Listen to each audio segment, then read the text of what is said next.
ஒரு பத்திரிகை செய்தி இன்னைக்கு. அதுல புதிய தமிழகத்தை எடப்பாடி பழனிசாமி கூட்டணி சேர்ப்பதில் தயக்கம் காட்டுகிறார் அப்படிங்கிற தலைப்புல.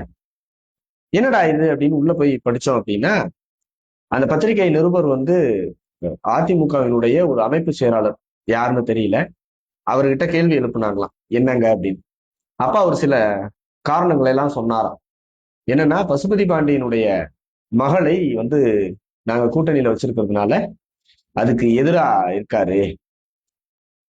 அப்புறம் முத்துராமலிங்க தேவர் அவருடைய பெயரை மதுரை விமான நிலையத்திற்கு சூட்டுவதாக பழனிசாமி அவர்கள் சொன்ன பொழுது அதை மிக கடுமையாக எதிர்த்தாரு. அப்புறம் கல்லு விவகாரத்துல அவர் எதிராக இருந்ததுனால நாடார் சமூகம் கோபத்துல இருக்கு. சோ கல்லு விவகாரத்துல எதிராக இருந்ததுனால நாடார் சமூகம் கோபத்துல இருக்குதான். ஏர்போர்ட் விஷயத்துல எதிராக இருந்ததுனால தேவர் சமூகம் கோபத்துல இருக்குதான். அதை டேக்கிள் பண்றதுக்கு இவங்க தேவேந்திர குல வேளாளர் சமூகத்தை இது பண்றதுக்கு அவங்கள கூட வச்சிருக்கிறாங்க. ஸோ இப்படி எல்லாம் அவங்க சொன்னதாகவும் அப்படின்னு ஒரு பத்திரிகை செய்தி. இந்த திருவிளையாடல் படத்துல நாகேஷுக்கும் அவர் சிவாஜிக்கும் ஒரு கான்வர்சேஷன் நடக்கும். வில்லுக்கு அவர், சொல்லுக்கு இவர் அப்படின்னு, அதுக்கு இவர் அதுக்கு இவன், அந்த மாதிரி இவங்க கல்லுக்கு இது, ஏர்போர்ட்ல இது, தேவேந்திர குல வேளாளருக்கு இது. அதான் எவ்வளவு சிறுபிள்ளைத்தனமான செய்தி. நியாயமாக பார்த்தால் கல்லு விவகாரத்துல நாடார் சமூகம் யாரெல்லாம் கல்லுக்கு ஆதரவா இருந்தாங்களோ அவங்களுக்கு எதிராகத்தான் இருக்குது. ஏன்னா அவங்கெல்லாம் இன்னைக்கு உலகத்தின் மிகப்பெரிய பொருளாதார தீர்மானிக்கக்கூடிய ஒரு சமூகமா மாறிட்டாங்க தங்களுடைய உழைப்பின் காரணமாக. எங்க பிள்ளைங்க இந்த பரமேறுறது, அந்த பனைமரம் ஏறுற அந்த அடையாளத்தையும் அதனால் ஏற்பட்ட இழிவுகளையும் மறந்து துறந்து இன்னைக்கு வாழ்வின் ஏதோ ஒரு பெரிய உயரத்திற்கு நிற்கக்கூடிய ஒரு சமூகத்தை எங்களுக்கு கடந்த கால இந்த மாதிரியான அடையாளங்களை சொல்லி நீங்கள் அவர்களுடைய மனநிலையை நீங்கள் பலகீனப்படுத்தாதீங்கன்னு கேட்கிற எத்தனையோ அறிவுஜீவிகள் நாடார் சமூகத்துல வந்துட்டாங்க. இன்னைக்கு யாரும் கல்லு ஏறிதான் பிழைக்கணுங்கிற கட்டாயத்துல எல்லாம் நாடார் சமூகத்துல பெரும்பாலானவர்கள் இல்லை. அதெல்லாம் மாறி ரொம்ப நீண்ட காலம் ஆயிடுச்சு.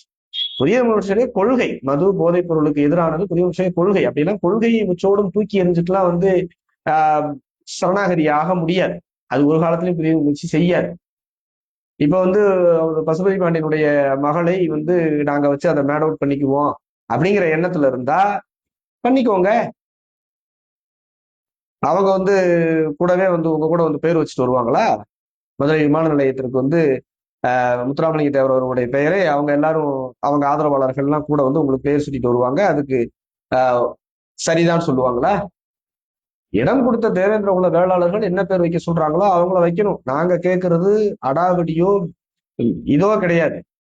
இதற்காக தேவர் சமூகம் தேவேந்திர குல வேளாளர்களுக்கு எதிரான மனநிலையில், புதிய தமிழகத்திற்கு எதிரான மனநிலை, தேவர் சமூகத்துக்கும் தேவேந்திர சமூகத்துக்கும் இருக்கக்கூடிய பகை என்பது பங்காளி சண்டை. அது எப்ப தொடங்குச்சு, எதனால தொடங்குச்சு, எப்ப முடியும், எப்படி முடியும் அப்படிங்கிறதெல்லாம் இது சமூகத்திற்கு நடுவில் இருக்கக்கூடியது. ஆனால் அரசியல் ரீதியாக இதை எவ்வளவு மோசமான கருத்தாக விதைக்க எடப்பாடி பழனிசாமி அவர்கள் முயல்கிறார், அல்லது அவர் கட்சிக்குள்ள இருக்கிறவங்க முயல்றாங்க. அப்படி பார்த்தா தேவர் சமூகம் முழுக்க முழுக்க எதிராக இருக்கக்கூடியது புதிய தமிழகத்திற்கா எடப்பாடி பழனிசாமி அவர். ஓபிஎஸ் ஏன் பிரிஞ்சு போனாரு? சசிகலா அவர்கள் ஏன் தனியா கட்சி ஆரம்பிச்சாங்க? டிடிவி தினகரன் ஏன் தனியா கட்சி ஆரம்பிச்சாரு? அப்படி பார்த்தா அதிமுகவிற்கு எதிரான நாரதர் வேலையை செய்வது எடப்பாடி பழனிசாமி அவர்கள் தான். புதிய தமிழகம் யாருக்கும் துரோகம் செய்யல, யாருக்கும் தேவர் சமூகத்தினுடைய வீட்டுல யாருக்கும் மண்ணலி போடல. ஒடுக்குமுறை ஏற்படுது, ஒரு சாதி பிரச்சனை ஏற்படும் பொழுது எளியவர்களுக்கு ஒடுக்குமுறை யாரு பாதிக்கப்படுறாங்களோ அவங்க கூட நிக்குது ஒரு தார்மீகமா. தென் தமிழகத்தின் வளர்ச்சிக்கும் தென் தமிழகத்தின் அமைதிக்கும் புதிய தமிழகத்தை விட பங்காற்றிய ஒரு இயக்கம் உண்டா? நாங்கள் இஸ்லாமிய சமூகத்திற்கு, யாதவர் சமூகத்திற்கு, பிள்ளைமார் சமூகத்திற்கு, தேவேந்திர குல வேளாளர் சமூகத்திற்கு, நாடார் சமூகத்திற்கு, அனைத்து சமூகங்களுக்கும் யாருக்கு பாதிப்பு ஏற்படுதோ அவர்கள் புறம் நின்று சண்டை செஞ்சிருக்கிறோம், தேர்தல் அரசியலுக்கு அப்பாற்பட்டு. சோ ஒவ்வொரு பிரச்சனையிலையும் உடல் நிற்கிறது. ஒரு படுகொலை நடந்தாலோ அது நடந்தாலும் என்ன பிரச்சனையும் உடல் நிற்கிறது. நாம தேர்தல் வந்தால் மட்டும் யாராவது ஒரு ஆளை காமிச்சு ஓட்டு வாங்கிட முடியுமா? அப்படி போட்டுருவாங்களா? 2021 ஆண்டு தேர்தல் என்ன நடந்தது? நாங்கள் அவசரமாக சில நாட்கள்ல தேர்தலை சந்திச்சோம். அதுலயுமே கூட இப்ப நான் தான் சொந்த சாதியில 10 பேர் கூட வச்சுக்க முடியாம மாற்று சாதியில சம்பளம் கொடுத்து ஆள் வச்சிருக்கிறாரு கேடிஆர். அவரை வச்சு மேட் அவுட் பண்ணிடணும்னு நினைக்கிறீங்களா? இப்ப அவரோட தொகுதி முடிவு என்னன்னு பாருங்க. அப்படியெல்லாம் புதிய தமிழகம் கட்சி தேர்தல் உடன்படிக்கைக்காக சமூகத்தினுடைய வளர்ச்சியையும் சமூகத்தினுடைய பிரச்சனையும் காத்துல பறக்க விட்டுட்டு போய் அப்படியெல்லாம் வந்து சரணாகதி அடைஞ்சு அப்படி வாங்கக்கூடிய பதவிகளும் அப்படி வாங்கக்கூடிய சீட்டுகளும் ஒரு காலத்திலும் புதிய தமிழ் கட்சி அதில் தலைப்படாது. என்னால் புதிய தமிழ் கட்சி தொடங்கப்பட்டதன் நோக்கம், அதற்கான தேவை என்பது சமூக வளர்ச்சி. தேர்தலையும் அதை முன்னிறுத்தி தான் நாங்க வந்து பண்றோம். 1996 அம்மையார் ஜெயலலிதாவை விட பெரிய வலிமையான தலைவரா ஐயா எடப்பாடி பழனிசாமி அவர்கள். அவர் வந்து தேவர் சமூகத்தை திருப்திப்படுத்தணும்னா அவங்க கேட்கறது கட்சி. இப்ப அதிமுகவை விட்டு நான் விலகிறேன் எடப்பாடி பழனிசாமி அவர்கள் அறிவிச்சிட்டா, அதிமுகவை கொடுக்குறேன்னு சொல்லிட்டா, டிடிவி தினகரன் அவர்களும் ஓ பன்னீர்செல்வம் அவர்களும் அம்மையார் சசிகலா அவர்களும் எல்லாரும் ஒண்ணு சேர்ந்து அந்த கட்சியில இருப்பாங்க. அவங்க எல்லாம் பிரிஞ்சிருக்க மாட்டாங்க. அவங்க கேட்கறது கட்சி. என்ன கட்சியை கொடுங்க. இல்ல கூடுதலா போய் வந்து அவங்களை திருப்திப்படுத்தணும்னா எடப்பாடி பழனிசாமி தேவர் அப்படின்னு சொல்லிட்டு தான் வீட்டுல எழுதிக்க சொல்லுங்க. அல்லது சேலம் ஏர்போர்ட்டுக்கு வந்து அந்த சேலம் சாலைகள் ஏர்போர்ட் என்னென்ன வருதோ ரயில்வே ஸ்டேஷன் எல்லாத்துக்கும் கூட முத்துராமலிங்க தேவர் அவருடைய பெயரை வையுங்க. யார் வேணாங்கிறா? அவங்க வந்து கட்சியை கேட்கிறாங்க. அந்த கட்சியை நீங்க அபகரிச்சிட்டீங்க, துரோகம் பண்ணி ஏமாத்தி அவங்கள்ட்ட கட்சியை அபகரிச்சிட்டீங்கன்னு உங்களுக்கு கருப்பு கொடி காமிக்கிறது, கருப்பு புலன் பறக்க விடுறது, உங்களுடைய சாலை மறிச்சு சங்கரங்கோயில்ல போராட்டம் பண்றதெல்லாம் யார்? தேவேந்திர குல வேளாளர் சமூகமா? தேவர் சமூகம் தானே. உங்களுக்கு எதிராக இருக்கக்கூடிய தேவர் சமூகத்தை வந்து ஏதோ ஒரு பேர் அறிவிக்கிறேன்னு சொல்லிட்டா மட்டும் அப்படி விட்டுருவாங்களா?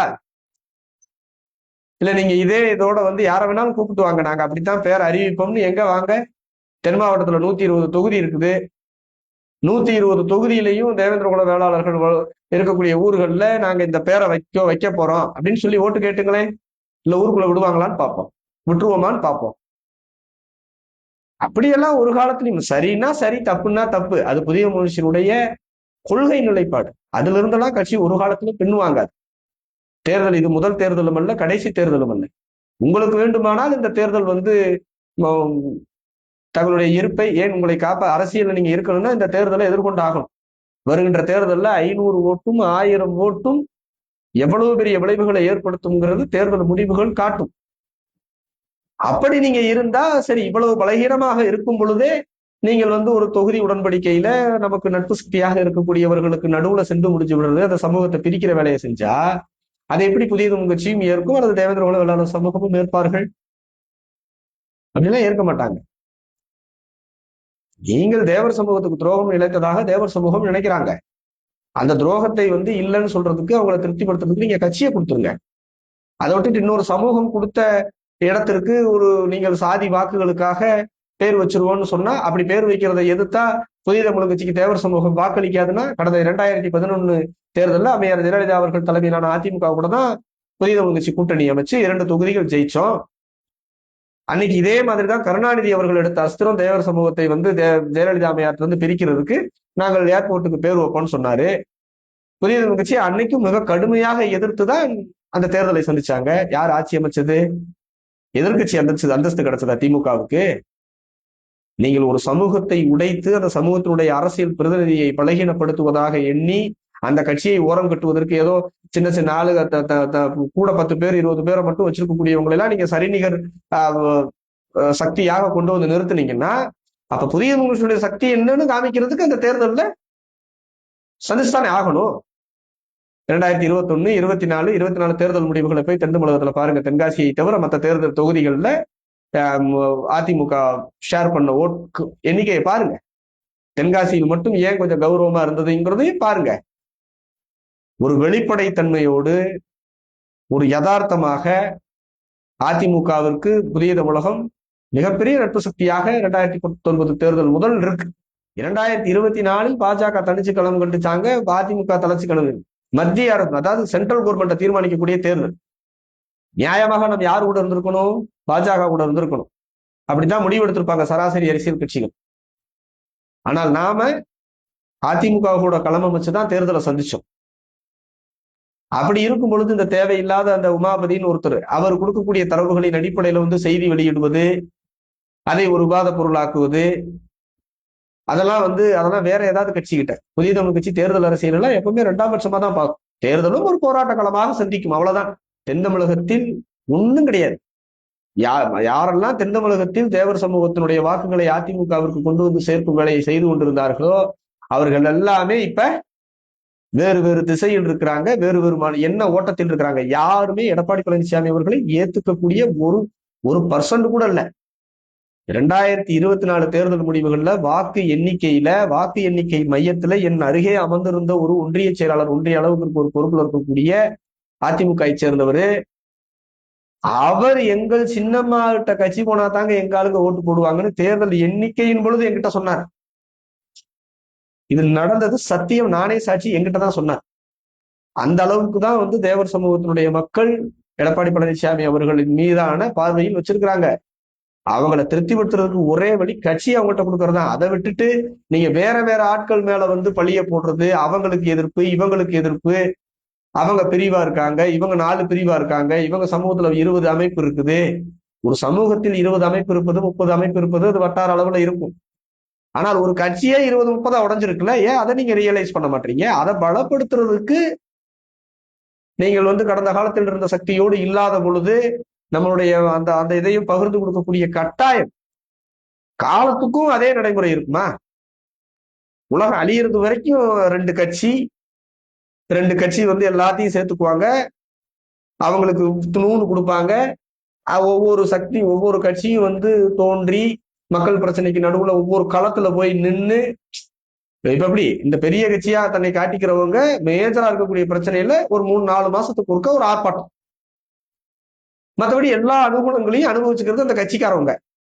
ஆனால் உண்மையாகவே மக்களோடு மக்களாக மக்களிடத்தில் உருவாகி அவங்க பிரச்சனையை தீர்த்து வைக்கிறதுக்காக அந்த அந்த வட்டத்தில் உருவாகக்கூடிய இயக்கங்களும் கட்சிகளும் அந்த மக்களுடைய பிரச்சனையை வீதியா வீடு வீடா போய் பேசி ஆர்ப்பாட்டம் நடத்தி, போராட்டம் நடத்தி, உண்ணாவிரதம் நடத்தி அந்த மக்களுடைய உரிமைகளை மீட்டு கொடுத்து எல்லாம் செய்து அந்த மக்களுடைய அரசியல் பிரதிநிதியாக உருவெடுத்து நிற்கக்கூடியதை தேர்தல் நேரத்தில் சில சொற்ப தொகுதிகளை மட்டும் கொடுத்து அவங்களுடைய மொத்த சக்தியும் உறிஞ்சி இவங்கள்ட்ட இருக்கக்கூடிய பலகீனத்தை அவங்கள வச்சு சரி செஞ்சுக்கிட்டு தேர்தல் முடிஞ்ச உடனே எல்லாம் நாங்கதாங்கிறத யாருமே ஏத்துக்க தயாரா இல்லை. அதனாலதான் கடந்த தேர்தல்களை போல 2026 தேர்தல் இல்லை. 2026 இப்படி இருக்குன்னா இதே என்ன ஓட்டத்தில் எடப்பாடி பழனிசாமி அவர்கள் இருந்தார்கள் என்றால் ஒரு எச்சரிக்கையாக ஒன்று சொல்றோம். 2031 அதிமுகன்னு ஒரு கட்சி இருந்ததுங்க, எடப்பாடி பழனிசாமின்னு ஒரு தலைவர் இருந்தாருன்னு கொண்டு போய் விடுவீங்களே தவிர உங்களால் மீண்டும் அந்த சக்தியை பெறவே முடியாது. கிவ் அண்ட் டேக் தான் பாலிடிக்ஸ். மினிமம் காமன் ப்ரோக்ராம்ல கொள்கைகளை ஏதோ குறைஞ்சபட்சம் சமரசம் செஞ்சுக்கிட்டு அந்த அதிகாரத்தை வைத்து இந்த மக்களுக்கு நல்லது செய்யணும், அந்த அதிகாரம் வெறியோ அந்த சேர்ல போய் உட்கார்ந்தே ஆகுங்கிற அவசியமோ அந்த அந்த பரபரப்போலாம் புதிய தமிழ் கட்சிக்கு எந்த தேர்தலிலும் இருந்ததில்லை. என்ன ஆனாலும் புதிய தமிழ் கட்சி நம்பக்கூடிய மக்களுக்கு யாருக்காக உருவாச்சோ அந்த மக்களோடு நின்று அந்த மக்களுடைய நலனில் அக்கறையோடு இருக்கும். அதனாலதான் தென் தமிழகத்துல தேவேந்திர குல வேளாளர் சமூகம் எத்தனை இயக்கங்களும் உருவாகலாம், ஆனால் அரசியல் என்றால் அவர்களது அடையாளமாக புதிய தமிழகம் மட்டும்தான் இருந்தது, இருக்கிறது, இருக்கும். சும்மா யாரோ ஒருத்தர் சோர்ஸ் கொடுக்குறாங்க, ஐடியா கொடுக்குறாங்க, பெரிய ஐடில அவ்வளவுதாங்க அப்படின்னு நினைச்ச ஐடியா கொடுக்குறாங்கலாம் பரப்பி விட்டா இதற்கு கொடுக்க வேண்டிய விலையை நீங்க தான் கொடுக்கணும். அதனால் ஏற்படக்கூடிய பின்னடைவை நீங்க தான் எதிர்கொள்ளணும்.